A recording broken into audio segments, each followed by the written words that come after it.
Hello friends, agree ज्ञान के YouTube channel में एक बार फिर से आपका हार्दिक स्वागत है। मेरा नाम संदीप कुमार।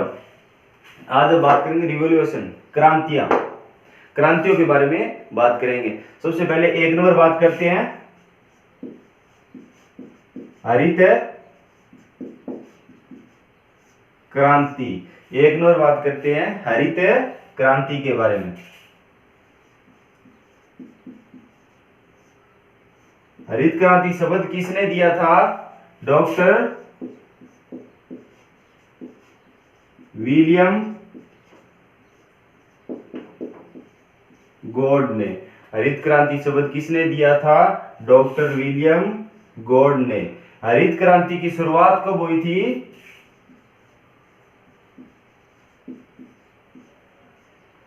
हरित क्रांति की शुरुआत कब हुई थी? 1966 के अंदर।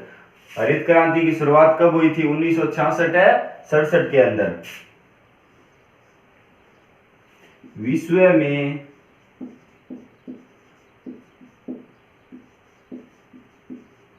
हरित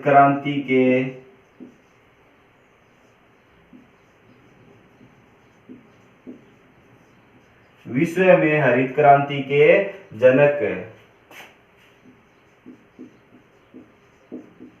Norman E Borlaug, doctor Norman E Borlaug. Bharat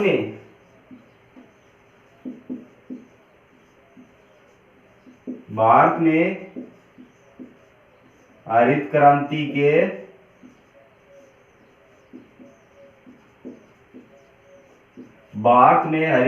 के जनक कौन थे? Doctor MS Swaminathan.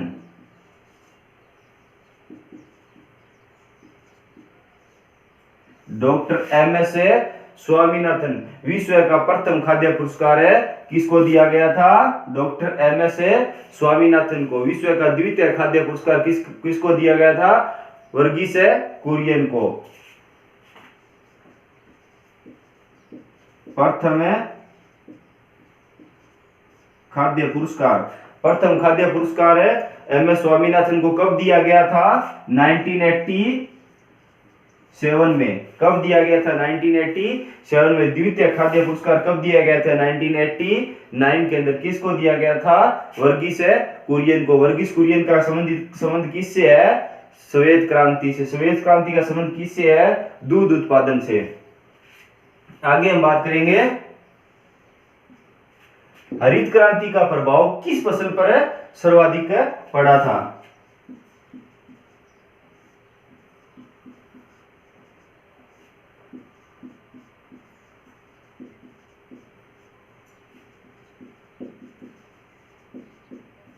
हरित क्रांति का प्रभाव सर्वाधिक कौन सी फसल पे पड़ा था? गेहूं पे पड़ा था। और हरित क्रांति से संबंधित फसल कौन सी है? हरित क्रांति से संबंधित फसल कौन सी है? गेहूं है, धान है। गेहूं है,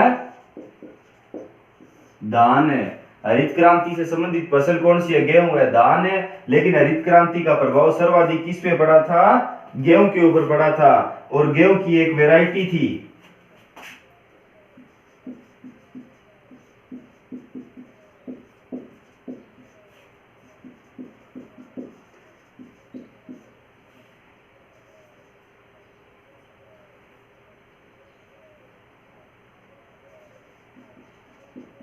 किस्म कौन सी थी?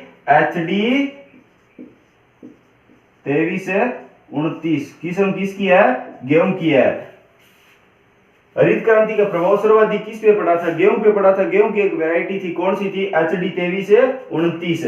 और हरित क्रांति से संबंधित कौन सी फसल है? गेहूं है, धान है। और हरित क्रांति का स्थान कौन सा था जहां पर इसका प्रभाव देखने को मिला था? हरित क्रांति का प्रभाव देखने को मिला था, वो स्थान था पंजाब व हरियाणा। कौन सा था? पंजाब व हरियाणा था। हरित क्रांति शब्द किसने दिया था? विलियम गॉड ने दिया था। शुरुआत कब हुई थी? 1966 के अंदर हुई थी। विश्व में हरित क्रांति के जनक कौन थे? नॉर्मनी बोरलॉग थे। भारत में हरित क्रांति के जनक कौन थे? Doctor MS. स्वामीनाथन थे। प्रथम खाद्य पुरस्कार कब दिया गया था? 1987 के अंदर दिया गया था। हरित क्रांति का प्रभाव सर्वाधिक गेहूं के अंदर पड़ा था। वैरायटी कौन सी थी? HD 2329 है। हरित क्रांति के समय दो वैरायटियां थी जो बाहर से भारत के अंदर लाई गई थी। वो कौन सी थी? सोनारा 64 व लरमा रोजो। हरित क्रांति के समय बाहर से दो वैरायटियां लाई गई थी। वो कौन सी थी? सोनारा 64 और लरमा रोजो, जो बाहर से इसके हरित क्रांति के समय लाई गई थी। लेकिन हरित क्रांति का प्रभाव सर्वाधिक कौन सी किस्म पे पड़ा था? HD 2329 पे पड़ा था। कौन सी फसल पे सर्वाधिक पड़ा था? गेहूं पे पड़ा था। और M.S. स्वामीनाथन को विश्व का प्रथम खाद्य पुरस्कार कब दिया गया था? 1987 के अंदर दिया गया था। द्वितीय खाद्य पुरस्कार 1989 के अंदर किसको दिया गया था? वर्गीस कुरियन को दिया गया था। आगे हम 2 नंबर करते हैं, श्वेत क्रांति। श्वेत क्रांति किससे संबंधित है? दूध उत्पादन से।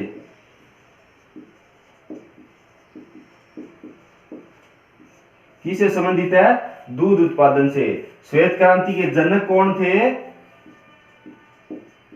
श्वेत क्रांति के जनक कौन थे? डॉक्टर वर्गीस कुरियन। डॉक्टर वर्गीस कुरियन थे। विश्व का द्वितीय खाद्य पुरस्कार दिया गया था। सेकंड वर्ल्ड फूड प्राइज कब दिया गया था? 1989 के अंदर दिया गया था। वर्गीस कुरियन का जन्म कब हुआ था? 1921 के अंदर हुआ था। कहां पे हुआ था? केरल के अंदर हुआ था। और वर्गीस कुरियन की मृत्यु हुई थी गुजरात के अंदर 2012 के अंदर। वर्गीस कुरियन का जन्म हुआ था 1921 के अंदर केरल के अंदर, और गुजरात के अंदर 2012 में वर्गीस कुरियन की मृत्यु हुई थी। नादिया नामक एक स्थान था वहां पे। वर्गीस श्वेत क्रांति संबंधित 2 इंस्टीट्यूट है दूध उत्पादन से।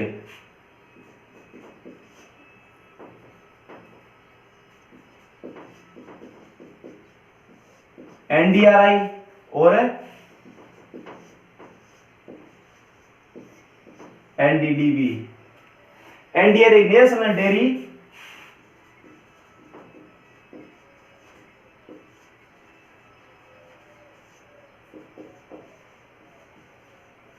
Research national dairy research institute कहां पर है? करनाल है हरियाणा में। कहां पर है? करनाल है हरियाणा के अंदर। इसकी स्थापना कब हुई थी? 1955 में। कब हुई थी? 1955 के अंदर। लेकिन NDDB national dairy development board, national dairy development board, ये कहां पर है? आनंद गुजरात में। इसकी स्थापना कब हुई थी? 1965 के अंदर। इसकी स्थापना कब हुई थी? 1965 के अंदर। NDRI national dairy research institute Karnal Haryana में 1955 में इसकी स्थापना हुई थी। NDDB national dairy development board Anand Gujarat के अंदर 1965 में इसकी स्थापना हुई थी। आगे हम बात करेंगे पीली क्रांति।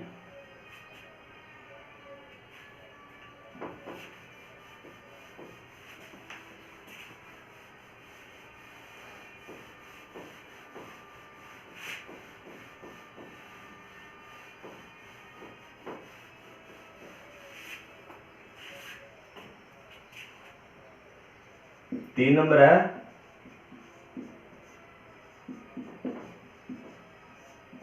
पीली क्रांति। किससे संबंधित है? तिलहन फसलों से। किससे संबंधित है? तिलहन फसलों से। 4 नंबर है भूरी क्रांति। पीली क्रांति किससे संबंधित है? तिलहन उत्पादन से। भूरी क्रांति किससे संबंधित है? खाद्य प्रसंस्करण से। खाद्य प्रसंस्करण से। 5 नंबर क्रांति है गोल क्रांति।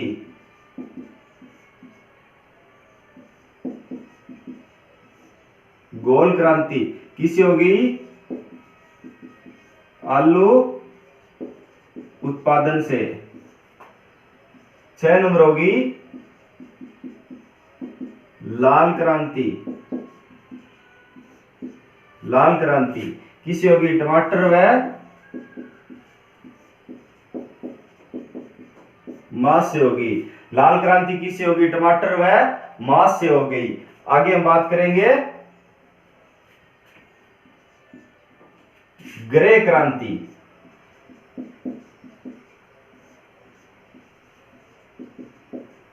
उर्वरक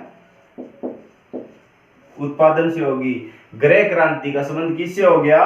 उर्वरक उत्पादन से हो गया।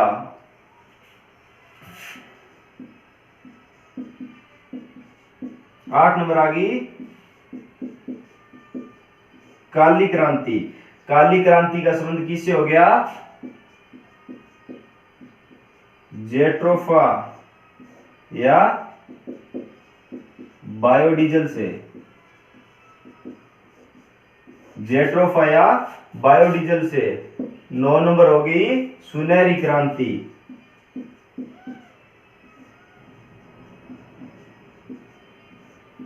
सुनहरी क्रांति। सुनहरी क्रांति का संबंध किससे हो गया? फल उत्पादन से हो गया।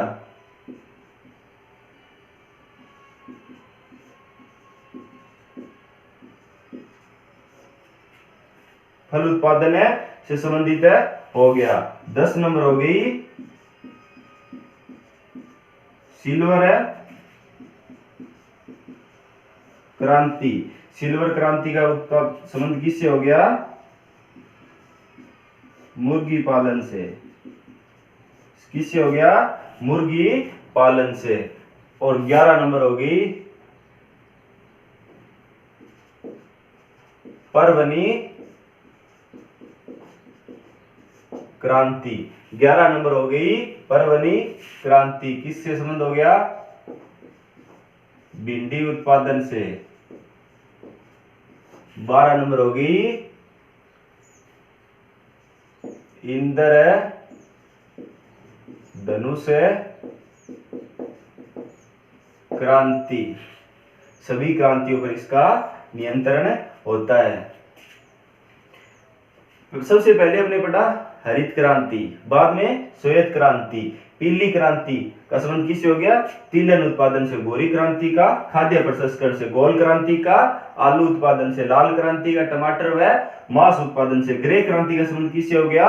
उर्वरक उत्पादन से हो गया। काली क्रांति का संबंध किससे हो गया? जेट्रोफा या बायोडीजल से हो गया। सुनहरी क्रांति का संबंध किससे हो गया? फल उत्पादन से हो गया। सिल्वर क्रांति का मुर्गी पालन से हो गया। पर्वनी क्रांति का किससे हो गया? भिंडी उत्पादन से हो गया। इंद्रधनुष क्रांति किससे हो गया? सभी क्रांतियों पर इसका नियंत्रण होता है। देखो भी दोस्तों, जेट का एग्जाम 2 अगस्त 2020 को होगा। अभी टाइम पड़ा है। जिसने भी मेरा चैनल सब्सक्राइब नहीं किया है वो सब्सक्राइब कर दे। और मेरा वादा है कि मैं पूरा सिलेबस है, एग्रीकल्चर का पूरा सिलेबस है, एग्री ज्ञान है, एग्री ज्ञान जेट है, कोचिंग है, नोअर के यूट्यूब चैनल पे डाल दूंगा। तथा जिसने सब्सक्राइब नहीं किया वो सब्सक्राइब कर ले। निरंतर क्लासें मिलेगी और आप साथ साथ है नोट्स बनाते रहिए, पढ़ते रहिए। आज के लिए बस इतना ही। धन्यवाद।